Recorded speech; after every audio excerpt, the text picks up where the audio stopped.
in Corinth. After this, Paul left Athens and went to Corinth. There he met a Jew named Aquila, a native of Pontus, who had recently come from Italy with his wife Priscilla, because Claudius had ordered all Jews to leave Rome. Paul went to see them, and because he was a tent maker as they were, he stayed and worked with them. Every Sabbath he reasoned in the synagogue, trying to persuade Jews and Greeks. When Silas and Timothy came from Macedonia, Paul devoted himself exclusively to preaching, testifying to the Jews that Jesus was the Messiah.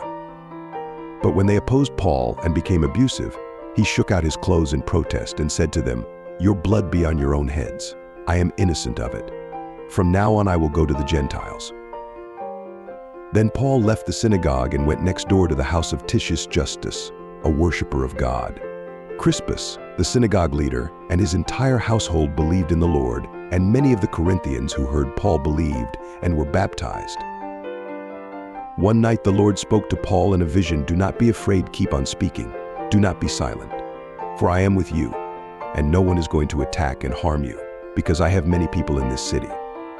So Paul stayed in Corinth for a year and a half, teaching them the word of God. While Gallio was proconsul of Achaia, the Jews of Corinth made a united attack on Paul and brought him to the place of judgment. This man, they charged, is persuading the people to worship God in ways contrary to the law. Just as Paul was about to speak, Gallio said to them, "If you Jews were making a complaint about some misdemeanor or serious crime, it would be reasonable for me to listen to you. But since it involves questions about words and names and your own law, settle the matter yourselves. I will not be a judge of such things," so he drove them off. Then the crowd there turned on Sosthenes, the synagogue leader, and beat him in front of the proconsul, and Gallio showed no concern whatever. Priscilla, Aquila, and Apollos. Paul stayed on in Corinth for some time.